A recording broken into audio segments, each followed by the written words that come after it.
Hello everyone, welcome to PRT Pathshala. आज हम discuss करेंगे DSSS के प्रीवियस ईयर क्वेश्चन पेपर को, जिसमें हम पार्ट बी को डिस्कस करेंगे। ये जो हमने पेपर लिया है ये 15 नवंबर 2019 का है और फर्स्ट शिफ्ट में आया था। इसमें जो भी हम अब डेली प्रैक्टिस सेट्स करने वाले हैं उसमें कंप्लीट 100 क्वेश्चंस का सेट होगा और वो प्रीवियस ईयर होगा। साथ में मैं आपको ये भी बताऊंगी कि हमने कौन सा पेपर आज डिस्कस किया है। तो स्टार्ट कर देते हैं क्वेश्चन नंबर 1 से। क्वेश्चन नंबर 1 क्या कहता है कि विच ऑफ द फॉलोइंग, कौन सा एक इंपॉर्टेंट और नॉन कॉज है कॉग्निटिव डिसेबिलिटीज के लिए। अब कॉग्निटिव डिसेबिलिटीज क्या होती है, जो कि रिलेटेड टू कॉग्निशन होती है, माइंड या ब्रेन, इन सब से संबंधित होती है। तो उसके क्या क्या कॉज हो सकते हैं। पहला, ट्रोमा और फिजिकल एजेंट, बिल्कुल सही है।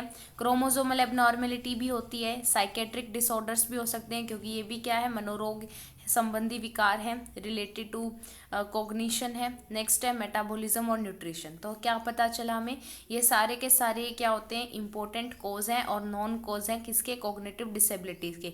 अगर ये सारे ही हैं तो हमारा आंसर क्या हो जाएगा, बी हो जाएगा। 1, 2, 3 एंड 4, यानी ये चारों क्या हैं, कॉज है हमारे कॉग्निटिव डिसेबिलिटी के। नेक्स्ट बात करते हैं नॉन फॉर्मल एजुकेशन। हमारे पास तीन टाइप की एजुकेशन हमें देखने को मिलती है। कौन कौन सी, एक होती है फॉर्मल, एक इनफॉर्मल और एक होती है नॉन फॉर्मल। लेकिन यहाँ पे मिसप्रिंट है, देखो यहाँ पे क्या है, अनौपचारिक। और अनौपचारिक कौन सा होता है, इनफॉर्मल होता है। तो यहाँ पे आप करेक्ट कर लेना कि ये क्या है, इनफॉर्मल एजुकेशन के बारे में देखना है। तो स्टार्ट करते हैं। जैसे it's goals are always firmly rooted in the value system, बिल्कुल सही है। जो इनफॉर्मल है वो हम कैसे सीखते हैं, जो भी हमारे एथिक्स या गोल्स या जो भी वैल्यू सिस्टम से रिलेटेड होते हैं वही हमारे गोल्स होते हैं, एक्सपीरियंस से, डे टू डे लाइफ से सीखते हैं। इसका कोई डायरेक्ट रिलेशन नहीं होता डिग्री और डिप्लोमा से, बिल्कुल सही बात, कोई डिग्री डिप्लोमा हमें नहीं मिलता।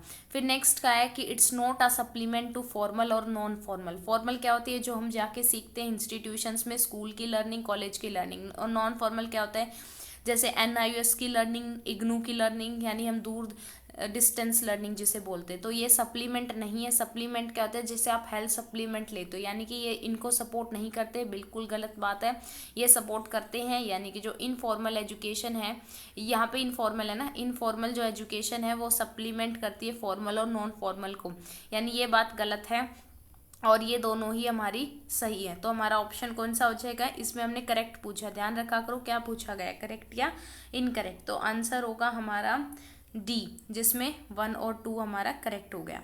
नेक्स्ट आगे बढ़ते हैं। विच of the following internal factor influence growth and development in children, यानी कि इंटरनल फैक्टर नहीं है, नहीं को ध्यान रखना है, नहीं है इंटरनल फैक्टर। जैसे कि देखते हैं social nature, technical factors, heredity, intelligence. इन दोनों को तो हमें पता ही कि हेरिडिटी भी अंदर होते हैं, इंटेलिजेंस भी। बात आती है दो पर, सोशल नेचर या फिर टेक्निकल फैक्टर। अब नेचर जो है अंदर, जैसे पर्सनैलिटी, किसी भी अंदर की किसी की भी पर्सनैलिटी कैसी है तो वो भी उसका नेचर कैसा है, तो वो क्या होता है, इंटरनल होता है। लेकिन जो टेक्निकल फैक्टर्स है वो क्या होते हैं, बाहर होते हैं। टेक्निकल्स जो भी चीज़ें होती हैं, जैसे टेक्निकल इशू से आपकी कई बार क्लास नहीं हो पाती, वो सब क्या होते हैं, वो बाहर होते हैं, वो एक्सटर्नल फैक्टर्स में आते हैं। इससे आप रिलेट करके याद कर सकते हो। नेक्स्ट है हमारा 4th क्वेश्चन, ऊपर है। हाँ, कौन सा अकॉर्डिंग टू गांधी करेक्ट है। तो गांधी के अकॉर्डिंग यहाँ पे क्या करेक्ट है कि जो लर्निंग है should provide opportunity for children to be physical active, बिल्कुल सही है। उन्होंने कहा था गांधी ने, लर्निंग बाय डूइंग, वैसे तो जॉन डूवी का है, लेकिन जो गांधी जी है वो भी सपोर्ट करते हैं कि ऐसी एजुकेशन प्रोवाइड करानी चाहिए जो बच्चों को सपोर्ट करे और फिजिकली क्या रखे, एक्टिव भी रखे। नेक्स्ट है children should have the freedom to make their own models of knowledge about the world, ये भी बिल्कुल सही बात है। उनको खुद की भी क्या होनी चाहिए, फ्रीडम होनी चाहिए कि वो अपनी मर्जी से क्या करें, नॉलेज ढूंढे, जैसे खुद करके सीखे, इस टाइप से। दोनों ही पॉइंट क्या है, पॉजिटिव है और ये गांधी जी से रिलेटेड भी है। तो हमारा ऑप्शन क्या हो जाएगा, सही डी हो जाएगा, यानी कि 4th का डी ऑप्शन। आप भी साथ साथ कोशिश करते रहें और फिर आप भी साथ साथ लर्निंग करोगे, साथ साथ ध्यान दोगे तो आपकी लर्निंग इंप्रूव होगी। नेक्स्ट है which of the following is not true with respect to right kind of education. Right kind of education के बारे में क्या सही नहीं है, नॉट करेक्ट पूछा है। स्टार्ट करते हैं। Help each student to observe, yes, सबको ऑब्जर्व करना चाहिए, अपने वैल्यूज़ के अनुसार सीखना चाहिए।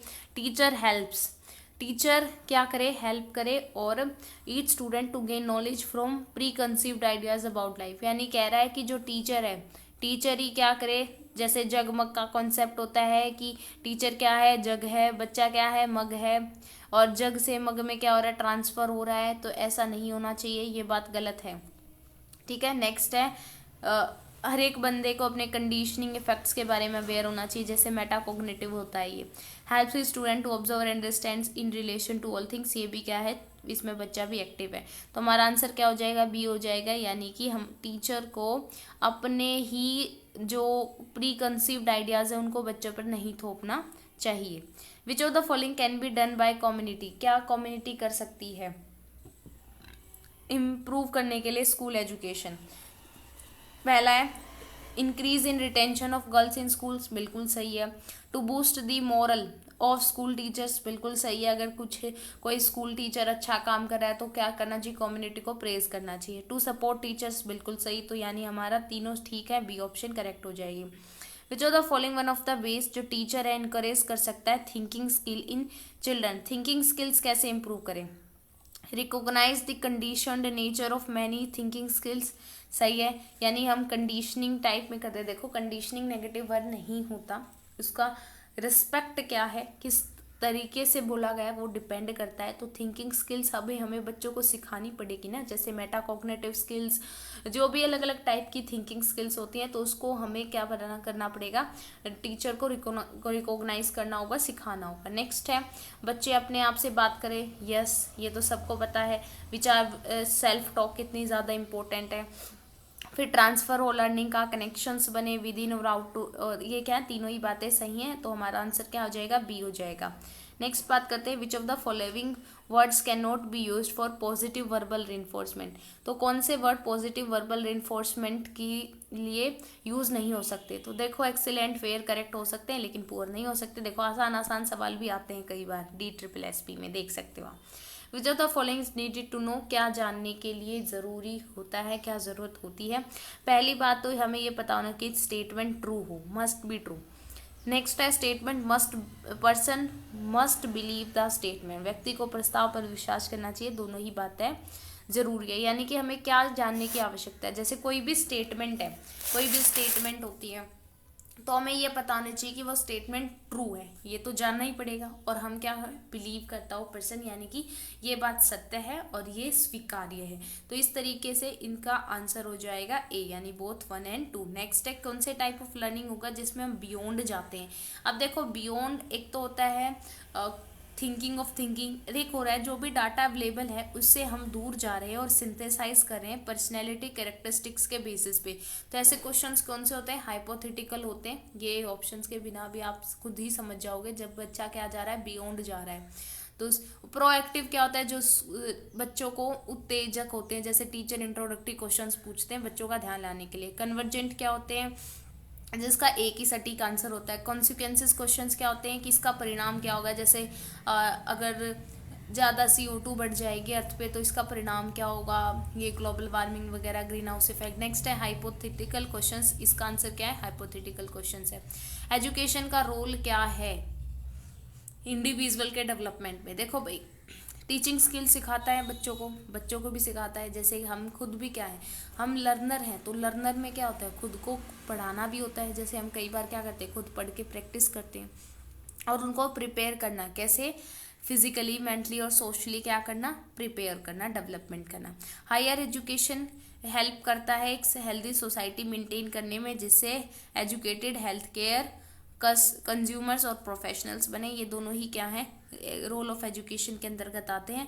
तो आंसर हो जाएगा हमारा C. Next, which of the following can motivate to continue an activity, कौन सा फॉलोइंग है जो कि मोटिवेट कर रहा है एक्टिविटी को कंटिन्यू करने में। अगर देखो डिफिकल्टी लेवल आ जाएगा, बच्चा डिमोटिवेट हो जाएगा अगर उससे क्वेश्चन नहीं हो पाएगा तो। नेगेटिव नॉन वर्बल रेनफोर्समेंट नहीं देनी होती। क्या कर रहे हो आप, नॉन वर्बल और नेगेटिव दे रहे हो, इससे भी बच्चा मोटिवेट फील नहीं करेगा। फिर पेनफुल एक्सपीरियंस भी नहीं होगा, तो इसमें क्या होगा, एक्सपीरियंस ऑफ सक्सेस, जैसे कि बच्चे को एक छोटा सा लिटिल टास्क करके क्या होगा, खुशी मिलेगी तो वो आगे कंटिन्यू करेगा और उससे हायर स्लाइटली लेवल, यानी जैसे +I लेवल करना चाहिए, यानी कि प्लस इन कॉम्प्रिहेंसिबल इनपुट देना चाहिए। आपने CTET में भी पढ़ा होगा। Next, which of the following effect of emotions on developing individuals, क्या इफेक्ट होते हैं? तो जो इमोशंस हैं वो क्या करते हैं, जॉय लाते हैं एवरीडे एक्सपीरियंस ऑफ लाइफ में, बिल्कुल सही है। जो इमोशंस हैं वो सर्व करते हैं driving force of for our behaviour, ये भी बात सही है कि जैसे इमोशंस क्या करते हैं, खुशी लाते हैं, फिर यही ड्राइविंग फोर्स होते हैं। जैसे अगर हमारा दृढ़ निश्चय कर ले तो हम क्या करेंगे, फटाफट काम करते हैं। नेक्स्ट है, there is a disturbance in the personality, personality में डिस्टर्बेंस हो जाता है जब हमारे इमोशनल लॉस हो जाते हैं, यही तो होता है डिप्रेशन और स्ट्रेस वगैरह में। तो तीनों ही ऑप्शंस क्या है हमारी करेक्ट है, तो आंसर हो जाएगा 1, 2 और 3। नेक्स्ट, कौन सा इंक्लूड नहीं कर सकते हम पर्सनैलिटी के कॉन्सेप्ट में? तो जैसे पर्सन चलता है, जैसे पर्सन टॉक करता है, जैसे पर्सन एक्ट करता है, ये तीनों ही क्या है, रिलेटेड टू पर्सनैलिटी एस्पेक्ट्स हैं। लेकिन डिसीजन किस तरीके से लेता है, यानी कि वो क्या होता है, पर्सनैलिटी का नहीं है, वो मॉरलिटी आ जाती है। ठीक है, ये क्या है, मॉरलिटी से है। जैसे कि हिंज का डिलेमा था, तो उसमें क्या कर रहे थे, पर्सन डिसीजन ले रहे थे मॉरलिटी के बेसिस पर। ये तीनों क्या हो गए, पर्सनैलिटी के एस्पेक्ट्स हो गए। नेक्स्ट है, क्या एक नॉर्म होता है 2 साल के बच्चे के लिए? 2 साल के बच्चे के लिए ये होता है कि जो चाइल्ड है वो चल सकता है, वॉक विदाउट हेल्प, जंप और रन्स, यानी ऑप्शन नंबर सी करेक्ट हो जाएगा। Which of the following disabilities pose कर देती हैं to threat children in the process of their education? तो कौन कौन सी डिसेबिलिटीज़ होती हैं जिससे बच्चे का जो डेवलपमेंट है वो हाइंडर हो जाता है? तो तीनों प्रकार की होती है, फिजिकल भी, सेंसरी भी, कम्युनिकेशन में दिक्कत है, तो क्या आ जाएगा हमारा, सी आ जाएगा। तीनों ही प्रकार की हमारे बच्चे की एजुकेशन में क्या कर सकते हैं, पोज कर सकते हैं। Next, which of the following statements correct बतानी है इंडियन ट्रेडिशनल एजुकेशन सिस्टम की? तो इंडियन ट्रेडिशनल एजुकेशन सिस्टम के बारे में बात करते हैं।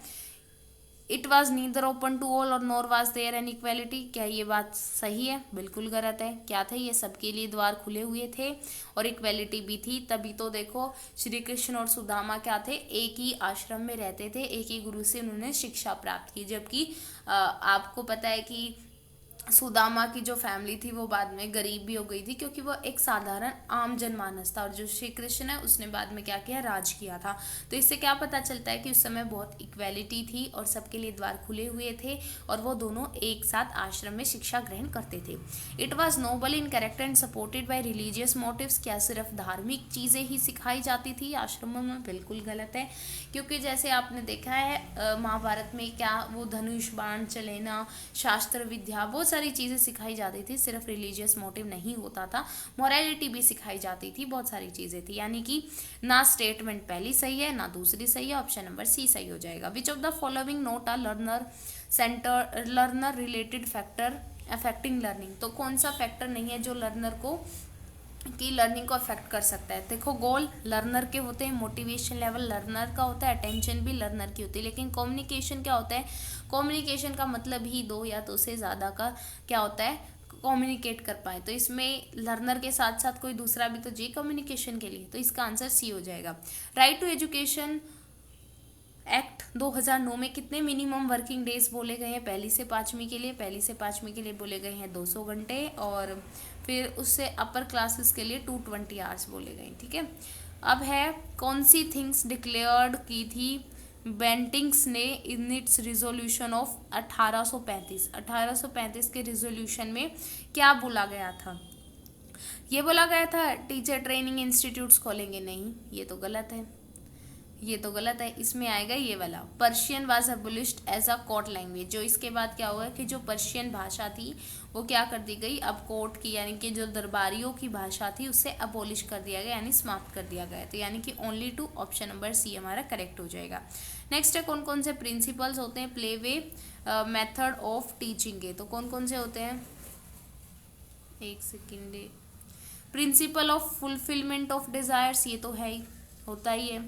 फिर अनफोल्डिंग इनेट पोटेंशियल, यस, जब बच्चे खेलते हैं तो इनेट पोटेंशियल निखर के आता है। नेचुरल इंस्टिंक्ट्स होता है, नेचुरल। और प्रिंसिपल ऑफ रिस्पॉन्सिबिलिटी किस तरीके से जनरेट होती है, जैसे बच्चे अगर रूल्स का फॉलो नहीं करेंगे तो वो आउट हो जाएंगे। तो इस तरीके से हमारे क्या है, ये चारों ही पॉइंट्स हैं, तो आंसर हमारा क्या हो जाएगा, सी ऑप्शन हो जाएगा। 21 का भी सी आ जाए, 21 का सी आ जाएगा। नेक्स्ट है 22, in which of the following style it is assume that, जो चिल्ड्रन है क्लास के उनका क्या होता है, सेम और सिमिलर एबिलिटी होती है और हम उन्हें ऑलमोस्ट सेम चीज़ें पढ़ाते हैं, तो वो होता है हमारा करिकुलम बेस्ड लर्निंग में। इसमें क्या मान लिया जाता है कि सबके लिए सेम टेक्स्ट बुक होती है, उसी को टीचर पढ़ा देता है। कौन से टेक्स्ट बुक, इस नेक्स्ट भी इन्होंने रिलेटेड पूछ लिया कि टेक्स्ट बुक में क्या होता है, टेक्स्ट बुक वाली लर्निंग को क्या बोलते हैं, कौन से सेंटर्ड लर्निंग होती है भाई, वो होती है सब्जेक्ट सेंटर्ड, यानी ऑप्शन नंबर डी हो जाएगा। नेक्स्ट है किस मेथड में, मेथड ऑफ टीचिंग में स्टूडेंट्स को डिस्कवरीज या इन्वेंटर्स माना जाता है, तो ये होता है हमारा ह्यूरिस्टिक मेथड। जैसे प्रोजेक्ट मेथड में टीचर प्रोजेक्ट देती है, प्लेवे मेथड में खिलाते हैं, और प्रॉब्लम सॉल्विंग में क्या होती है, कोई समस्या का समाधान निकाला जाता है, लेकिन जो खोज या डिस्कवरी या इन्वेंशन की जाती है वो ह्यूरिस्टिक मेथड में होती है। कौन सी स्टेटमेंट मल्टीलिंग्विलिज्म के बारे में क्या है, ट्रू है। क्या मल्टीलिंग्विलिज्म हाइंड्रेस यानी बाधा उत्पन्न करती है, गलत जवाब। बाधा उत्पन्न थोड़ी करती है, वो तो क्या करती है, प्रमोट करती है आपके डेवलपमेंट को, ओवरऑल डेवलपमेंट को। ये कल्चरल रिचनेस को दिखाती है, बिल्कुल सही है। बहुभाषितावाद भारत में कितनी है, वो कल्चरल रिचनेस को दिखाती है। मल्टीलिंग्विलिज्म क्या करती है, takes a person more tolerant, यानी कि ज़्यादा टॉलरेंट बनाती है। यस, यानी जैसे होता यूँ है कि टॉलरेंट में जैसे आप दूसरी स्टेट्स में जाओगे तो आप इजीली वहाँ के भी सरवाइव कर सकते हो अगर आपको ज़्यादा लैंग्वेजेस आती है। जैसे विदेश चले जाओ और आपको इंग्लिश आती है तो आपको कोई दिक्कत नहीं होगी, वहाँ भी आप टॉलरेंट कर लोगे, लेकिन नहीं आती तो आपको प्रॉब्लम होगी। ये भी सही है, ये भी सही है। नेक्स्ट है prevalence of multilingualism in India has halted is economic development, यानी कि आर्थिक विकास को रोक दिया है। हॉल्टेड का मतलब क्या था, रोक देना, तो क्या इन्होंने रोका है, बिल्कुल गलत, नहीं रोका है। इसका आंसर होगा ए, यानी कि 2 और 3 ये हमारी क्या है, करेक्ट है। कौन से प्रोसीजर का इस्तेमाल किया जाता है students for the memory of information learn through observation. Observation से जब हम सीखते हैं तो क्या क्या प्रोसीजर्स हम जैसे कर सकते हैं, तो इसमें आएगा practising by making a series of actions, बिल्कुल सही है। हम क्या करेंगे, जो भी स्टोरी वगैरह उनकी सीक्वेंस को माइंड में एक सीक्वेंस ही बना के क्या करेंगे, प्रैक्टिस करेंगे। दूसरा क्या है, store the observed objects in the form of visual. हाँ, विजुअल लर्निंग से क्या होगी, जो भी हमने सीखा है वो ज़्यादा देर तक ठहर पाएगा ऑब्जर्वेशन के थ्रू, जो भी हमने सीखा है। तो इसका आंसर क्या होगा, ए होगा, यानी कि बोथ 1 एंड 2 होगा। नेक्स्ट जो ग्रुप लर्निंग अप्रोच है, कौन से टास्क परफॉर्म किए जाते हैं टीचर के द्वारा क्लासरूम में कौन से में, ग्रुप लर्निंग अप्रोच में। क्रिएट अ ग्रुप सही है। क्या इंटरप्शन, इंटरप्शन क्या होता है, नेगेटिव वर्ड, यानी कि जो कम्युनिकेशन करे ना उसमें बाधा उत्पन्न करना, तो ऐसा टीचर क्यों करेगी, ये गलत है। कंसोलिडेशन ऑफ लर्निंग आउटकम्स, हाँ, लर्निंग आउटकम्स को क्या करना, जो भी बच्चों ने सीखा उनको कंसोलिडेट करना और ध्यान रखना, ये बिल्कुल सही है। 1 और 3 हमारा सही है, यानी ऑप्शन नंबर डी आ जाएगा। पीस ओरिएंटेड पेडागोजी क्या होती है, इसके बारे में देखो। क्या सिर्फ रिटेंशन होता है कॉन्सेप्ट्स का, नहीं। इंडिविजुअल्स गोल्स, इंडिविजुअल तो होता है लेकिन उसमें पीस ओरिएंटेड नहीं होगा। मेमोराइजेशन तो हमें करना नहीं है, तो इसका आंसर क्या होगा, डी सही होगा, कि हम क्या करेंगे, कोलैबोरेशन के थ्रू सिखाएंगे। कोलैबोरेशन यानी कि एक दूसरे के साथ टीम लर्निंग, टीम अप्रोच, ये सब चीज़ें सीखेगा, तो पीस ओरिएंटेड पेडागोजी इसे बोलते हैं। नेक्स्ट कौन कौन सी असेसमेंट स्ट्रैटेजीज हैं जो कंस्ट्रक्टिव असेसमेंट के लिए क्या है, यूज की जाती है। तो पहला है ओरल डिस्कशन, सही है। माइंड मैपिंग भी सही है, प्री टेस्टिंग भी सही है, हैंड्स ऑन एक्टिविटीज भी सही है। चारों सही है, तो हमारा ऑप्शन नंबर सी क्या हो जाएगा, करेक्ट हो जाएगा। नेक्स्ट है कोल्ब के मॉडल के लर्निंग स्टाइल के बारे में जानते हैं, तो ये क्या क्या बातें कथन सही है या नहीं है। तो ये इंस्टीट्यूशन पर डिपेंड है रेदर देन लॉजिक, बात सही है। इंस्टीट्यूशन क्या होता है कि मतलब अंतर्ज्ञान अपने अंदाजों पर आधारित है, लॉजिक के हिसाब से नहीं है, ये बात बिल्कुल सही है। नेक्स्ट है लर्नर यूज करता है analysis of others and prefer to adopt behavioural, यानी हम दूसरे की एनालिसिस का इस्तेमाल करते हुए क्या करते हैं, बिहेवियर और प्रैक्टिकल अप्रोचेस को अडॉप्ट करते हैं, ये भी बात सही है। नेक्स्ट है learner like to work in groups to complete task, ये भी सही है। यानी कि तीनों ही पॉइंट्स क्या है, कोल्ब के मॉडल से रिलेटेड सही है, उनके जो लर्निंग स्टाइल्स उन्होंने दिए थे तीनों, ये मतलब तीनों सही है, तो ऑप्शन क्या आ जाएगा हमारा, सी आ जाएगा। कौन से टाइप ऑफ मोटिवेशन होगा, अगर आप बच्चा सक्सेसफुली टास्क कर लेता है तो आप मनी, गिफ्ट या पॉइंट्स दे रहे हैं, तो ये क्या होता है, बाहरी या प्रेरणा, यानी कि एक्सट्रिंसिक मोटिवेशन, यानी कि सी ऑप्शन। नेक्स्ट आगे बढ़ते हैं, क्या क्या पॉजिटिव आउटकम्स होते हैं जो भी हम मतलब क्या क्या आउटकम्स टीचर्स सेलेक्ट करते हैं कि जो भी ग्रुप लर्निंग वगैरह हो रही है। तो एजुकेशनल बेनिफिट्स हैं, सोशल डेवलपमेंट भी है, इंटरपर्सनल रिलेशनशिप्स यानी कि औरों के साथ बच्चों के क्लास में रिलेशनशिप्स क्या होंगे, बेटर होंगे। तो तीनों ही ऑप्शन सही है, यानी कि सी ऑप्शन सही हो जाएगा। वाई वी इंश्योर फ्लेक्सिबिलिटी, हमारी लेसन प्लानिंग में फ्लेक्सिबिलिटी क्यों होनी चाहिए। देखो इन्होंने कहा कि फ्लेक्सिबिलिटी लेसन प्लान में क्या होगा कि अलो करेंगे, मल्टीपल थिंग्स को इंक्लूड कर पाएंगे, जिससे जो सिलेबस है वो जल्दी कंप्लीट हो जाएगा। क्या हमें सिलेबस जल्दी कंप्लीट करना है? नहीं, ये गलत जवाब। नेक्स्ट, फ्लेक्सिबिलिटी से क्या होगा, कैन बी एडजस्टेड हो कंटिन्यूस असेसमेंट। फ्लेक्सिबिलिटी रखेंगे तो हम कंटिन्यूस क्या कर पाएंगे, असेसमेंट कर पाएंगे बच्चों का। बात बिल्कुल सही है। कंटिन्यूस इवेल्युएशन ज़्यादा मतलब कम इम्पोर्टेंट है हमें राइगरस लेसन प्लान की जगह, यानी कि क्या करना चाहिए हमें, पाठ योजना मतलब हमें कंटिन्यूस इवेल्युएशन नहीं करना चाहिए, ये बात गलत है। यानी कि ओनली हमारा 2 सही है, यानी कि बी ऑप्शन करेक्ट हो जाएगी। नेक्स्ट है, which of the following shows that language is link to person identity. Person की आइडेंटिटी से क्या है, लिंक होती है लैंग्वेज। तो पहली बात कि जो लैंग्वेज है पर्सन की वो रिफ्लेक्ट करती है वो किस क्लास में रहता है पर्सन, बिल्कुल सही, उसको रिप्रेजेंट करता है। लैंग्वेज क्या है, डिसीजिटिव फैक्टर होता है मेंटेनिंग द क्लास हिरार्की, यानी क्लास हिरार्की में मेंटेन करने के लिए एक लैंग्वेज क्या होता है, डिसीजिव फैक्टर होता है। होता तो है, जैसे आजकल क्या कर रखा है हमने कि जो इंग्लिश बोलते हैं वो ऐसा होना नहीं चाहिए लेकिन हो रहा है, ठीक है। कि ये अच्छे हैं, इंग्लिश बोलते हैं, इनको इंग्लिश आती है, हिंदी आती है, हरियाणवी या कोई भी लैंग्वेज आती है तो ये बेकार है। तो ऐसा हो रहा है लेकिन होना नहीं चाहिए। क्लास हिरार्की में क्या हो रहा है, ये डिसीजन फैक्टर है। और आप इसे ये भी लिख सकते हो, जैसे डिफरेंट लैंग्वेज की लर्निंग भी तो कराते हैं, तो उस तरीके से भी क्लास की, हिंदी की क्लास, इंग्लिश की क्लास, इस तरीके से भी हो सकता है। एक पर्सन डिफरेंट लैंग्वेज बोल रहा है तो हम उसे ह्यूमन बीइंग नहीं एक्सेप्ट करेंगे, इतनी बड़ी बात गलत है।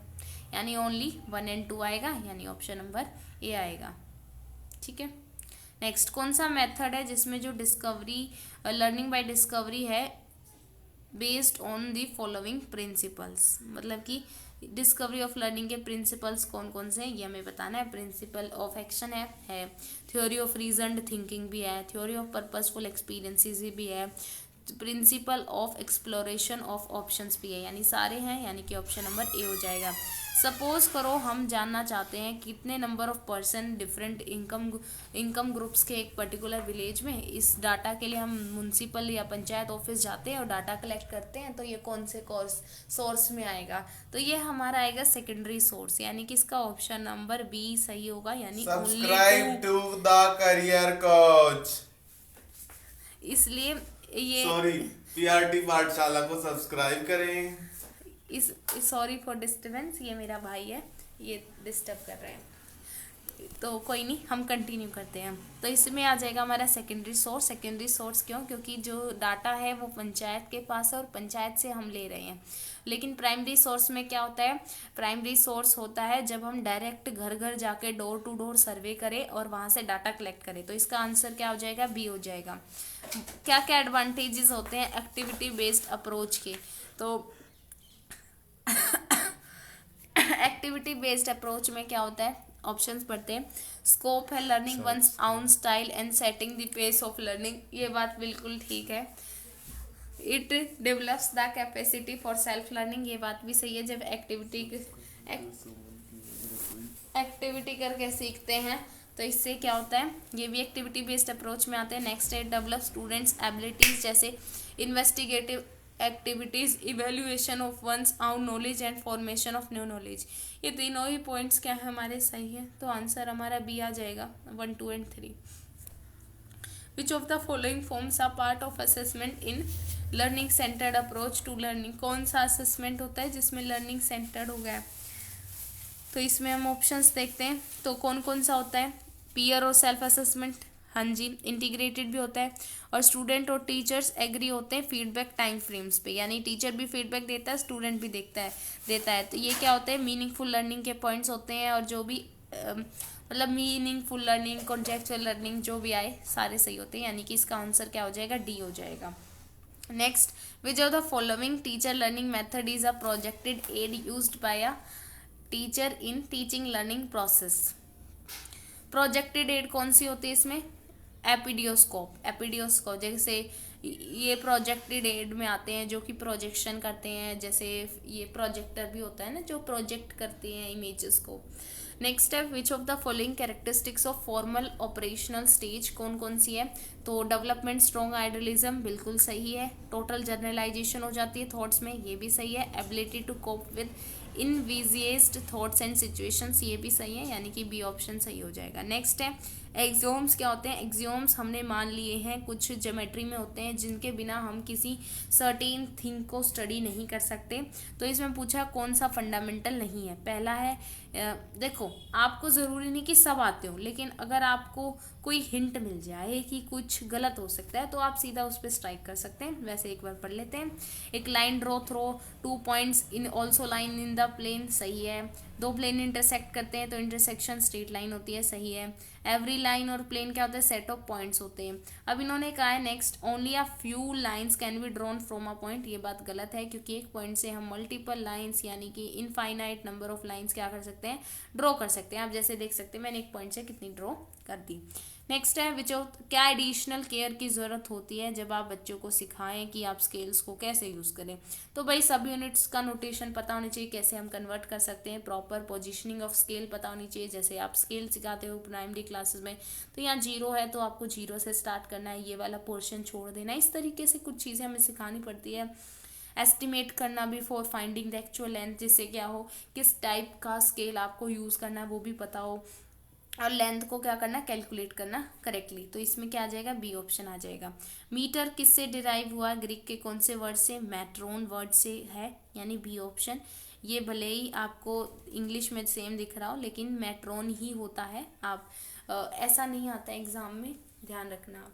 फिर है कुक एंड बुल स्टोरी, इसमें आपको ईडियम और फ्रेज आपको बताना है। तो इसका जो मतलब है वैसे ये इंग्लिश का है लेकिन पेडागोजी में पूछा गया तो हो सकता है आपको ऐसे इस बार भी पूछे जाए, तो आपको प्रिपेयर रहना। तो इसका आंसर होगा एन एब्सर्ड टेल, ठीक है। चूज द वर्ड जिसका सब्सटीट्यूट है book of names and addresses, तो कौन सा है वो? डायरेक्टरी है, जिसमें हम नाम और एड्रेस लिखते हैं पर्सन्स का, वो क्या होता है? डायरेक्टरी होती है। नेक्स्ट किसमें मैट्रिक सिस्टम ऑफ वेट और मेजर्स अडॉप्ट किया गया था इंडियन पार्लियामेंट के द्वारा? वो था 1956। ये थोड़ा फैक्चुअल क्वेश्चन है, हो सके तो आप याद रख लेना, नहीं तो ऐसा है तो कोशिश तो यही है, आता है तो ठीक है, नहीं तो क्या ही कर सकते हैं उसमें तुम। फिर कौन सा स्टेटमेंट करेक्ट है? एक बॉक्स, एक ब्रिक और जो ऑब्जेक्ट्स हैं इक्वल साइज के विद अनइक्वल डायमेंशंस उन्हें क्यूबॉइड कहते हैं, बिल्कुल सही है। क्योंकि अब देखो अनइक्वल डायमेंशंस क्या होते हैं? इसके पास क्या होते हैं? लेंथ होता है, ब्रेथ होता है, हाइट होता है, और तीनों ही क्या होती हैं? डिफरेंट डिफरेंट होती हैं, तो इन्हें क्यूबॉइड्स कहते हैं, बिल्कुल सही जवाब। नेक्स्ट एक जो क्यूबॉइड है जिसमें अगर इन तीनों ये तीनों इक्वल हो जाए तो इसे क्यूब कहते हैं, दोनों ही स्टेटमेंट सही है, यानी कि हमारा बी ऑप्शन करेक्ट हो जाएगा। कौन सा टाइम की मेजरमेंट है? तो टाइम यानी कि कितना टाइम लगेगा हमें टास्क कंप्लीट करने में, ये है। कोई सा इवेंट कब होगा, यानी ड्यूरिंग द डे, कब होगा, कब हुआ था, डिड है तो यानी पास्ट में कोई घटना कब घटी, तो ये भी टाइम की सेंस दे रहा है। नेक्स्ट कितना पानी, अमाउंट 3D ऑब्जेक्ट से क्या हुआ? विस्थापित हुआ है, यानी कि डिस्प्लेस किया है, ये टाइम की मेजरमेंट नहीं है, तो हमारा 1 और 2 है, यानी कि बी ऑप्शन करेक्ट हो जाएगा। हेटर्ड का आपको अपोजिट बताना है, तो हेटर्ड का लाइकिंग होता है। इसमें ये आपको फिल करना है कंजक्शन, तो इसमें पता है मतलब स्टिल आएगा, we still have time to catch the flight, still आएगा, इसमें कोई बात है ही नहीं बताने की।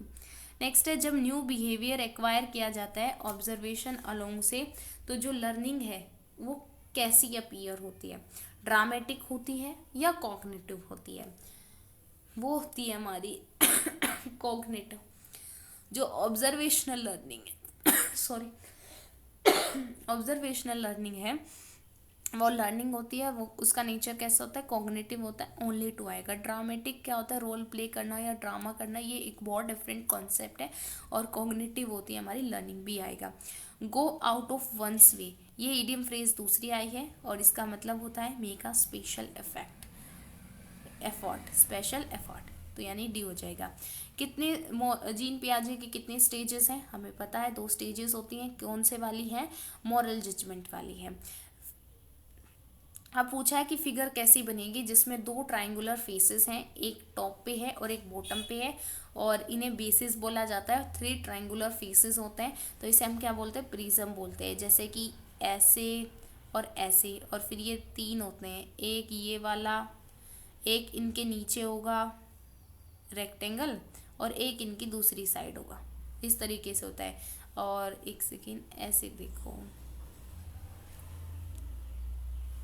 ऐसे बनता है, ठीक है। तो ये क्या है, हमारा प्रिज्म होता है। तो 54 का क्या आ जाएगा, बी आ जाएगा। नेक्स्ट, जो रिफ्लेक्शन का कॉन्सेप्ट है सिमिलर में, वो होता है, तो जो रिफ्लेक्शंस है वो क्या क्रिएट करता है। देखो भाई, रिफ्लेक्शन होता ही सिमिलर है, तो डिससिमिलरिटी तो कैसे ही करेगा, क्या करता है, सिमेट्री करता है। तो 55 का आंसर आएगा हमारा डी, क्योंकि ओनली 2। सेम मीनिंग बताना है, गेस्ट क्या होता है, जो बाहर से आता है, यानी कि विजिटर होता है, बी ऑप्शन हो जाएगा। राज बॉट एन एप्पल, कहाँ से खरीदे, फ्रॉम आ शॉप, तो आ जाएगा ए ऑप्शन। नेक्स्ट है फोर्स का, हमें क्या बताना है, सेम मीनिंग फोर्स का, इजी आसान होता है, सोरो दुख होता है, ट्रू सच्चा होता है, और कंपेल क्या होता है, फोर्स ही होता है, कंपेल खींचना, पुश पुल, इस तरीके से। मैट्रिक और एम्पेरिकल सिस्टम होते हैं, तो उसमें किस टाइप की मेजरिंग यूनिट्स होती हैं, तो हम सबको पता है मेजरिंग यूनिट्स 2 प्रकार की होती हैं, एक तो होती है बेस यूनिट्स और एक होती है डिराइव्ड यूनिट्स, और दोनों ही होती हैं। तो ऑप्शन क्या आ जाएगा, बी आ जाएगा। स्किनर के लिए क्या इम्पोर्टेंट मेजर है लर्निंग का, कि लर्निंग हुई है, तो इसका कैसे उसने जवाब मांगता है, most important rate of credit क्या होता है, तो स्किनर के अकॉर्डिंग आंसर जाएगा। और इसमें होता है 2 आंसर, यानी अगर बच्चा आंसर दे पा रहा है, किसी भी चीज़ का याद कर पा रहा है, कुछ भी क्वेश्चन पूछते हैं हम आंसर दे रहा है, तो वो क्या होगा, 60 होगा। डिलीवर अ मैसेज क्या होता है, संदेश देना, ये ज़्यादातर उसमें चला जाता है रचनावाद में। जैसे कि टीचर ने स्टोरी सुनाई और टीचर ने पूछा कि इससे आपको क्या मॉरल मिलता है, आप क्या मैसेज डिलीवर करोगे, लेकिन स्किनर के लिए पूछा मोस्ट इम्पॉर्टेंट मेजर, तो यानी कि 2 आंसर होगा। Which of the following steps does not come under organisation of ideas, तो ऑर्गेनाइजेशन ऑफ आइडियाज़ के अंदर क्या नहीं आता है, टाइम रेफरेंस आता है, कैसे ज्वाइन किया ये भी आता है, कैसे इंटरप्रेट करा, लेकिन टेंस चेक करना ऑर्गेनाइजेशन ऑफ आइडियाज़ में नहीं आता। अब हम अपने माइंड में ये थोड़ी चेंज कर दें, और ऐसा कर चुका था, कुछ भी है, यानी हम कोई भी आइडिया ऑर्गेनाइज करते हैं तो हम टेंस को चेक नहीं करते हैं माइंड में। 61 का डी आंसर आएगा। फ्री एक्टिविटीज़ के अंदर क्या नहीं आता है, तो देखो, they focus attention on language पर अटेंशन ही दे दिया, तो फिर फ्री एक्टिविटी कैसे ही बच गई, यानी यही हमारा आंसर है। और एटमॉस्फेयर इनफॉर्मल होना चाहिए, सही है। जेन्युइन कम्युनिकेशन हो, गेम एलिमेंट हो, सही है, लेकिन नॉट ट्रू पूछा है, इसलिए 62 का आंसर ए हो जाएगा। नेक्स्ट है स्पीच, यानी कि कौन से, जो जैसे the other science systems except speech, कौन सा भाषा अन्य साइंस सिस्टम है। साइंस सिस्टम क्या होते हैं, कि जिसमें साइंस का इस्तेमाल किया जाए, लेखन में भी, जैसे ये राइटिंग भी लिखा हुआ है, तो ये कैसे लिखा हुआ है, WR, तो ये क्या है, ये राइटिंग क्या है, ये सिंबल है। और नंबरिंग सिस्टम्स में भी क्या आते हैं, 0 1 2, जब मैं 2 पढ़ रही हूँ तो मैंने 2 ये सिंबल बनाया, ये क्या है, साइंस सिस्टम्स है, दोनों में यूज़ होते हैं, यानी कि डी ऑप्शन होगा। नेक्स्ट है which of the following components को हम कैटेगराइज कर सकते हैं, सोशियो कल्चरल इन्वायरमेंट। सोशल और कल्चरल इन्वायरमेंट के अंतर्गत कौन कौन आएगा, पॉलिटिकल इंस्टीट्यूशंस आते हैं, क्योंकि ये क्या है, समाज का हिस्सा है। कम्युनिटी क्या है, ये भी कल्चरल है, लेकिन जो इंडस्ट्री और लैंडफॉर्म्स हैं ये नहीं आएंगे, यानी 1 और 4 ही आंसर होगा हमारा। तो आंसर क्या आएगा, ए आएगा। Next, multi sensory teaching. Multi sensory teaching में क्या होते हैं, जिसमें हम टास्क को अडेप्ट कर लेते हैं और सारे रेंज ऑफ लर्निंग स्टाइल्स को एकोमोडेट करने की कोशिश करते हैं, यही इसका आंसर है। मैचिंग करानी नहीं आएगा, चैलेंजेस ये भी नहीं आएगा। और वैरायटी ऑफ, ये भी क्या होता है, डिफरेंट टाइप्स ऑफ लर्निंग, ये तो TLM होता है कि हम डिफरेंट TLM प्रोवाइड करा रहे हैं, वो तो सही है, लेकिन टीचिंग पूछा है तो टीचिंग में क्या होगा, हम डिफरेंट जो अडेप्ट करेंगे टास्क को, जिससे हम सारे रेंज ऑफ लर्निंग स्टाइल्स को एकोमोडेट कर सके। नेक्स्ट बात करते हैं, जो स्टेप 2 क्या होता है, जब हम यूजफुल कंप्यूटर सेशन ले रहे होते हैं, तो हमारी कोशिश क्या होती है, देखो पर्पस तो हम स्टेप 1 में ही बता देंगे कि इससे हम क्या कर सकते हैं। जैसे कंप्यूटर सेशन आपने कभी सीखा हो तो इसमें क्या बता देंगे, तो पहले ही बता देंगे कि आपको क्या इससे क्या फ़ायदा होगा और क्या करना है, इस तरीके से, ठीक है। लेकिन मेक श्योर करें कि चिल्ड्रन टास्क पर रहें, करें उसे, तो ये होता है स्टेप 2, यानी कि ओनली 2 हमारा आंसर आ जाएगा। ये भी थोड़ा फैक्ट टाइप्स में और थोड़ा दिमाग लगाने वाला तो है ही। फिर आपसे पूछा है नोट FA इन EVS। तो नोट FA क्या होता है, टर्म एंड जो होता है वो हमारा essay में आ जाता है और इसका यही आंसर है। और जो फर्दर जो तीनों ऑप्शंस हैं वो क्या हमारी FA की ही दी गई है, ठीक है। लेकिन जो टर्म एंड एग्जाम्स हैं वो ऐसे होता है, तो यानी कि ऑप्शन नंबर हमारा B सही हो जाएगा। Next, which of the following categories cultural information कैसे हम टेक्स्ट बुक स्टोरी बुक्स के द्वारा प्रेजेंट कर सकते हैं। त्यौहार का बता दिया, त्यौहार पे जैसे किसी त्यौहार पर सीवियाँ बनती हैं और ये भी कल्चरल ट्रेडिशन होती हैं। और हिंदुओं में जैसे मिठाइयाँ बनती हैं, और इस तरीके से हम त्यौहार से क्या बता सकते हैं, कल्चरल इन्फॉर्मेशन दे सकते हैं। ऐसे रूटीन या एवरीडे लाइफ से भी, दोनों ही एग्जाम्पल हैं, तो यानी ए आंसर आ जाएगा हमारा। नेक्स्ट है, अगर हम सेंटेंस के स्ट्रक्चर्स और फंक्शंस को प्रैक्टिस कर रहे हैं तो ये किसके अंतर्गत आएंगे भाई, ये आएंगे हमारे राइटिंग एट सेंटेंस लेवल, क्योंकि सेंटेंस के ही स्ट्रक्चर होते हैं, स्ट्रक्चर के बेसिस पर टाइप्स होते हैं, फंक्शन के बेसिस पर टाइप्स होते हैं। तो हमारा 69 का क्या आएगा, बी आएगा। नेक्स्ट है, कौन सी स्पीकिंग एक्टिविटी कैरिड आउट करनी चाहिए हमें पेयर्स में या फिर ग्रुप्स में, जो कि ऑफन प्यूपिल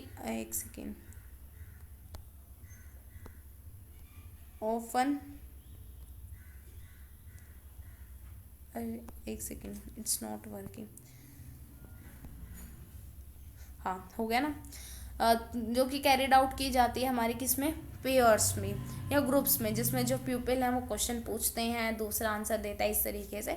तो इस हमें बोलते हैं इस एक्टिविटी को इंफॉर्मेशन गैप, यानी कि एक क्वेश्चन पूछ रहा है फिर वो दूसरा आंसर दे रहा है, इस तरीके से ये एक फैक्ट टाइप में ही है जो आपको लर्न करना पड़ेगा, जिसे बोलते हैं इंफॉर्मेशन गैप बोला जाता है। रीटेलिंग अ स्टोरी में तो आप बोल दोगे सीधा कि रीटेल करो, पूरी स्टोरी आप ही बताओ। रीडिंग अलाउड में जोर से पढ़ना, रोल प्ले में वो नाटकीय होता है, ड्रामेटिकल होता है। कौन से स्टेटमेंट इंफॉर्मेशन इन्वायरमेंट के रिगार्डिंग क्या है, इनकरेक्ट है। तो इन्वायरमेंटल स्टडीज़ में स्टडी होती है साइंस, सोशल स्टडीज़ और मैथमेटिक्स की, गलत। यही स्टेटमेंट इनकरेक्ट पूछा था, यही हमारा गलत हो गया, तो आंसर हमारा क्या होगा, ए हो गया। फिर पूछा है मैन मेड और नेचुरल इन्वायरमेंट के बारे में पढ़ते हैं, बात बिल्कुल सही है। फिर हम इसमें साइंस और सोशल साइंस को पढ़ते हैं, ये भी सही है, और होलिस्टिक अप्रोच से पढ़ते हैं, डी भी सही है। नेक्स्ट, जब हम सेल्फ असेसमेंट कर रही हूँ तो बच्चों को क्या क्या मतलब ध्यान देना चाहिए, उनको प्रोनाउंसिएशन पर ध्यान देना चाहिए और स्ट्रेस पर भी। स्ट्रेस क्या होता है कि हम किस वर्ड को बोलते हुए ज़्यादा जोर लगा रहे हैं, किसको कम लगा रहे, दोनों इंपॉर्टेंट है, यानी कि डी आ जाएगा बोथ 1 और 2। नेक्स्ट है, कौन सा करेक्ट है with respect to subject based verb. Subject based verb पे क्या होता है, जब फोकस करते हैं हम तो इसमें बोला है कि सब्जेक्ट वर्ब के करेक्ट मतलब करेक्ट नहीं है, तो यही ओनली वे है ऑर्गेनाइज वंस टीचिंग, ये बात गलत है और यही हमारा आंसर है। क्योंकि और देखो, वर्किंग ऑन टॉपिक्स क्या होगा, हेल्प करेगा, ठीक है, डिलीवर करेगा डीपर। जैसे हम टॉपिक वाइज पढ़ाते हैं, जैसे थीम्स भी तो होती हैं, तो वो क्या करती है, हेल्प करती है, लेकिन ओनली वे नहीं है, और भी ऑर्गेनाइज करने के तरीके होते हैं, ये भी एक तरीका है। वन वे सही होता है, ओनली वे नेगेटिव में जाता है।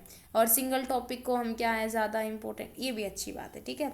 नेक्स्ट है, which of the following can be used with story based. Story में हम राइम्स और सॉन्ग्स कर सकते हैं, वीडियो रिकॉर्डिंग कर सकते हैं, दोनों कर सकते हैं, यानी कि सी आंसर हमारा करेक्ट हो जाएगा। नेक्स्ट है, तो कौन कौन सी कॉग्निटिव स्ट्रैटेजीज इंक्लूड की जाती है, कंपेयर करना या रिस्क टेकिंग। तो ये होता है रिस्क टेकिंग। जैसे कंपेयर करना क्या होता है, तुलनात्मक होता है, तो ये कॉग्निटिव स्ट्रैटेजी में नहीं करते, लेकिन जो रिस्क टेकिंग है वो हमारा कंसिडर किया जाता है। तो इसका आंसर क्या होगा, ओनली 2 होगा। ये NIOS से लिया गया क्वेश्चन है, आप देखेंगे तो उसमें यही आपको देखने को मिलेगा, और इसमें फैक्चुअल चीज़ें होती हैं NIOS में, तो ये वहीं से है। तो आपको डाउट लगे, आप मतलब किसी भी क्वेश्चन में आपको डाउट है, डिटेल में पढ़ना चाहते हैं, तो आप NIOS बुक्स को रेफ़र कर सकते हो, और PDF आपको मिल जाएगी गूगल पे NIOS के सारे ब्लॉक्स की, ब्लॉक वाइज, और उसमें फिर यूनिट वाइज भी होती हैं चीज़ें डिस्क्राइब्ड है। फिर राइटिंग एट टेक्स्ट लेवल में क्या आता है, दोनों ही आते हैं, डायरी और डिस्क्रिप्शंस, यानी कि बोथ 1 and 2 आ जाएगा। नेक्स्ट जब हम बच्चे के इंटरेस्ट को स्टिमुलेट करना चाहते हैं लिसनिंग के प्रति, तो वो किस में आएगा, प्री लिसनिंग में या फिर बिफोर लिसनिंग में आएगा। नेक्स्ट है थीम्स, जो हम प्लांट्स है, प्लांट्स को इंट्रोड्यूस कौन सी थीम में करेंगे। अब यहाँ पे देखोगे प्लांट्स तो लिखा ही नहीं हुआ है, लेकिन आपको ध्यान करना है कि हम उनको फूड के थ्रू करेंगे, कि खाना में क्या मिलता है, प्लांट से मिलता है, इंट्रोड्यूस करेंगे। और जो एनिमल्स हैं, एनिमल्स के नहीं करेंगे, कई बार हम कंफ्यूज हो जाते हैं कि एनिमल्स हो गया फूड होगा, लेकिन इसका आंसर फूड ही है। फील्ड विजिट कराने गए हैं तो आप क्या नहीं करोगे, आप फैमिलियर कराओगे उनके नाम से, बिल्कुल सही है। साइज के द्वारा क्लासिफाई कराओगे, सही है, लेकिन उनसे ड्रॉ कराओगे पार्ट्स। फील्ड ट्रिप पे जाके अगर पार्ट्स ही ड्रॉ कराने होते वो तो आप बुक से भी करा सकते थे और बुक से ईजी हो जाते, ये बात गलत है और यही हमारा आंसर है। नेक्स्ट आप ऑब्जर्वेशन कराओगे, ये भी बात सही है। नेक्स्ट रिव्यू के पार्ट में क्या आता है, तो रिव्यू में आता है कि हम रिव्यू और समराइज कर रहे टेक्स्ट को, और सेटअप होमवर्क भी सेटअप करिए। टीचर का काम होता है कि गृह कार्यों को भी सेट करना है और रिव्यू करना है, टेक्स्ट को समराइज करना है। तो ये दोनों हमारे आफ्टर टीचिंग होता है, लेसन पढ़ा चुके होते हैं उसके बाद के काम होते हैं, दोनों ही होते हैं और बोथ 1 and 2 आ जाएगा। नेक्स्ट है टीचिंग लर्निंग प्रोसेस में पार्टिसिपेटरी सोशल साइंसेज में हमें क्या कराना है, डिबेट करा सकते हैं या सोशल इश्यूज़ में इंट्रैक्शन होना चाहिए लोकल रिसोर्स पर्सन का और पब्लिक फंक्शनरीज का। नेक्स्ट है creating classroom environment that includes group work forces where resources are share, तो तीनों ही हैं, यानी कि बी आ जाएगा। कार्ल पर्सन के अनुसार क्या कैरेक्टरिस्टिक्स होनी चाहिए साइंटिफिक मेथड की, तो भाई केयरफुल और एक्यूरेट क्लासिफिकेशन हो, ऑब्जर्वेशन ऑफ कोरिलेशन और सीक्वेंस हो, और discovery of scientific laws with help of creative imagination, ये भी तीनों है। NIOS से सीधी सीधी लाइन ली गई है, तो इसका आंसर भी तीनों है। अब इसमें ये आपको लेंथ ऑफ लाइन सेगमेंट की डेफिनेशन दी गई है और आपसे पूछा है कि इसमें क्या डिफाइन किया गया है। जो बच्चों वाला क्वेश्चन है इसमें लेंथ ऑफ लाइन सेगमेंट है, उसी की डिफाइन दी गई है और वही आपसे पूछ लिया गया। अब सेमी सोशल साइंसेस के अंदर कौन सा सब्जेक्ट आता है, ये ध्यान दीजिए। सोशल, अगर आप सेमी नहीं पढ़ोगे तो आपका सोशल साइंसेस में जाते ही सीधा आप क्या कर दोगे, ज्योग्राफी कर दोगे। लेकिन इसका आंसर क्या है, सेमी सोशल साइंसेस में कौन आता है, हमारा इथिक्स आता है, यानी कि 84 का डी आंसर होगा। नेक्स्ट है कौन कौन से बायो ज्योग्राफी के अंदर आते हैं। बायो ज्योग्राफी क्या होती है, बायो रिलेटेड टू बायो, जैसे जू ज्योग्राफी आ गया, प्लांट ज्योग्राफी आ गया, ये दोनों होते ही हैं। और इन्वायरमेंट में क्या आते हैं, दोनों प्रकार के आते हैं, बायोटिक है, बायोटिक यानी लिविंग, इसमें भी आते हैं। तो 1, 2 और 4, 1, 2 और 4 किस में है, हमारा ए ऑप्शन में, यानी कि 85 का आंसर ए होगा। नेक्स्ट कौन से टाइप्स ऑफ रेंज होते हैं, इंक्लूसिव और एक्सक्लूसिव, ये तो दोनों लिख के ही दिए है, ये तो सीधा सीधा आंसर ये है, इसमें तो कोई सोचना ही नहीं है। कौन सी एक्टिविटी इन्वॉल्व की जाती है जब हम प्रैक्टिस और वोकेबलरी चेक कराते हैं, मैचिंग करा सकते हैं वर्ड्स की पिक्चर्स के साथ, और गैस को गेम करा सकते हैं, दोनों ही होंगी, यानी कि सी होगा। नेक्स्ट किसे हम एक्सेप्ट नहीं कर सकते लेकिन प्रूव्ड है, तो वो होती है पोस्टुलेट। अब कई लोग सोचेंगे फॉर्मूला हो सकता है, लेकिन देखो कैन नॉट बी एक्सेप्टेड पूछा है, तो हम फॉर्मूले एक्सेप्टेड होते हैं तभी तो हम क्या निकालते हैं, उनसे अपना रिजल्ट निकालते हैं। तो ये आंसर गलत है, यानी ओनली हमारा 2 आएगा, ऑप्शन नंबर बी सही है, 88 का बी। नेक्स्ट है कौन सा पॉपुलेटर इंटीग्रेटेड मॉडल है जो इंडिया में प्रैक्टिस किया जाता है, सबको पता है रिसोर्स रूम वाला होता है, जिसे सेल्फ कंटेन्ड क्लास भी बोलते हैं, दोनों एक ही चीज़ के नाम है, दोनों अलग अलग लिख के दे दिए, लेकिन हमारा आंसर फिर क्या हो जाएगा, बी हो जाएगा। एम्पावरमेंट के बारे में बात की गई है एजुकेशन में, तो ये सेल्फ रिकॉग्निशन को प्रमोट करती है, डीप थिंकिंग को स्टिमुलेट करती है, इनेबल करती है एक्सेस ऑफ रिसोर्सेज में, तो तीनों ही बात सही है, यानी कि बी ऑप्शन आ जाएगी। कौन सी स्टेटमेंट करिकुलम के बारे में टीचिंग लर्निंग प्रोसेस में क्या सही है, यहाँ पे करिकुलम नहीं है, आप यहाँ सिलेबस भी लिख सकते हो, ठीक है, पाठ्यक्रम पाठ्यचर्या, ये डिपेंड करता है उन्होंने क्या लिख के दिया, वो कुछ भी लिख के दें वो हमें करना पड़ता है, लेकिन सिलेबस क्या होता है, आउटलाइन होता है एक स्पेसिफिक कोर्स की, और करिकुलम होता है पूरा का पूरा विशिष्ट। इसमें क्या होता है, order, frequently needed, suggested reading material और एनी अदर रेलिवेंट इन्फॉर्मेशन, दोनों पॉइंट सही हैं, डी हो जाएगा। नेक्स्ट ऑक्सीजन को हम रिप्रेजेंट करते हैं O2 से, तो ये किस टाइप की नॉलेज है, ये है भाई फैक्चुअल, क्योंकि हमने O2 लिखते हैं तो लिखते हैं, ये एक फैक्ट है, तो आंसर आ जाएगा डी। नेक्स्ट आपको रेडियस दी गई है और radius of base, height of cylinder दी गई है, और आपको बताना क्या है, आपको निकालना है सरफेस एरिया। सरफेस एरिया क्या होता है, इसका सरफेस एरिया किसका, सिलेंडर का होता है फॉर्मूला 2πr/h। पाई ले लेना 22/7, इसको 2 कर देना, 2 तो है ही। रेडियस कितनी है हमारी 28 सेंटीमीटर, हाइट क्या 5 सेंटीमीटर, और निकाल के देखोगे तो आंसर आ जाएगा 880 सेंटीमीटर स्क्वायर। नेक्स्ट, कौन कौन से एडवांटेजेस हैं इंक्वायरी अप्रोच के, तो इंक्वायरी अप्रोच से क्या होते हैं, लर्निंग चैलेंजिंग और इंजॉयबल बनती है, बिल्कुल सही। स्टूडेंट रियलाइज करते हैं टेम्पररी नेचर ऑफ नॉलेज, इसे टेंटेटिव भी लिख के आया था, टेंटेटिव नेचर ऑफ नॉलेज, इसको रियलाइज कर पाते हैं जब हम इंक्वायरी करते हैं कुछ चीज़ की। तो ये क्या है, नॉलेज जो है वो टेंटेटिव है या टेम्पररी को रियलाइज करते हैं, ये दोनों ही ऑप्शन सही हैं। तो यानी कि सी आ जाएगा हमारा बोथ 1 और 2। अगर हमें एस्ट्रोनॉमी के बारे में, ये ग्रहों के बारे में पढ़ाना है, खगोल विज्ञान पढ़ाना है, तो हम कहाँ लेकर जाएंगे, प्लानिटेरियम, तारामंडल में लेके जाएंगे। देखो हिंदी और इंग्लिश में मिसप्रिंट हो गया, तो इंग्लिश का कंसिडर करते हैं, तो डी आएगा इसका आंसर। नेक्स्ट, कौन सी अप्रोच पेडागोजी जिसे हम ट्रांसमिशन अप्रोच बोलते हैं। ट्रांसमिशन अप्रोच क्या होता है, इसको होता है एक्सपोजिटरी अप्रोच बोलते हैं इसको। जैसे ना एक्सपोजिटरी राइटिंग होती है ना, उस तरीके से होता है कि आप पार अपनी मर्जी से एक्सपोजिशन जो भी लिखना चाहते हैं वो आप लिख सकते हैं। नेक्स्ट है, कौन सी स्टेटमेंट नेचर ऑफ हिस्ट्री के बारे में करेक्ट है। नेक्स्ट है मतलब इसके ऑप्शंस हैं कि जो हिस्टोरिकल इवेंट्स हैं ऑलवेज डिसजॉइंट और कमिंग टू एंड होते हैं, यानी कि असंबंध होते हैं हिस्टोरिकल इवेंट्स, गलत, संबंधित होते हैं। जैसे उस राजा ने मार दिया तो उसके बाद वो राजगद्दी पे आया, तो एक क्या है, संबंधित है, पूरी एक सीक्वेंस होती है। हिस्टोरिकल इवेंट्स क्या होते हैं, एक सीक्वेंस में होते हैं और कंटिन्यूस होते हैं। इन्होंने कहा समाप्त हो जाते, नहीं भाई, हिस्ट्री बनती जाती है, तो ये पॉइंट तो गलत है। नेक्स्ट, जो हिस्ट्री एक्सप्लेनेशन है पास्ट की और पर्पस है कि हम फ्यूचर को प्रिडिक्ट कर सकते हैं, बिल्कुल सही है। नेक्स्ट है, हिस्ट्री जो रिलेटेड है एफर्ट्स और अचीवमेंट्स ऑफ ह्यूमन बींग्स, ये भी सही है, यानी कि इसका 1 गलत है, 2 और 3 सही है, तो इसका आंसर आएगा, यहाँ पे आप करेक्ट कर लेना, ये बी में 2 और 3, इसका करेक्ट आंसर क्या आएगा, बी होगा, मिसप्रिंट है। जो बेस है प्रिज्म का वो रेक्टेंगल है, और जो लेंथ और ब्रेथ है रेक्टेंगल की वो ये दी गई है। अगर हाइट ऑफ द प्रिज्म इतनी है तो total surface area of the prism क्या होता है, इससे एक फॉर्मूला होता है, ये फॉर्मूला होता है कुछ ऐसा हमारा, जैसे ब्रेथ इनटू हाइट, ये जो रेक्टेंगल की गिवन होती है, प्लस इसमें हम ऐड कर देंगे S1 S2 और S3, जो भी हमारी साइड्स होती हैं कि किसकी, वैसे इक्विलेटरल ट्रायंगल ही बनता है, और इसको मल्टीप्लाई कर देते हैं LC।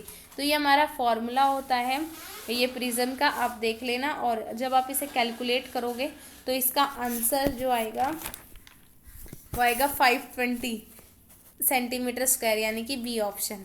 नेक्स्ट है, कौन से टूल्स या टेक्निक्स का इस्तेमाल किया जाता है मैथमेटिक्स लर्निंग कराने के लिए, तो ओरल रिटर्न परफॉर्मेंस टेस्ट करा सकते हैं, प्रोजेक्ट या असाइनमेंट्स भी करा सकते हैं, चाइल्ड का पार्टिसिपेशन मैथमेटिकल टेस्ट टास्क में, तो तीनों ही सही हैं, तो यानी कि डी आ जाएगा। नेक्स्ट है, कौन सा सोशल साइंस के नेचर के बारे में सही है, तो सोशल साइंस क्या है, इसके अंदर ये आते हैं, सब्जेक्ट्स आते हैं, सही है। मेनली इंटरडिसिप्लिनरी और इंटरडिपेंडेंट होता है, यानी एक दूसरे पर निर्भर करते हैं इनके सब्जेक्ट, जैसे हिस्ट्री, सिविक्स, पॉलिटिक्स, इनमें बिल्कुल सही है। जब करिकुलम बनाते हैं तो हमें इंटीग्रेटेड ही बनाना चाहिए, ये भी बात सही है। तो यानी कि हमारे तीनों पॉइंट सही हैं, इसका आंसर आएगा ए। और इसी के साथ हमारा ये डिस्कशन कंप्लीट होता है। We will meet in next session, till then bye.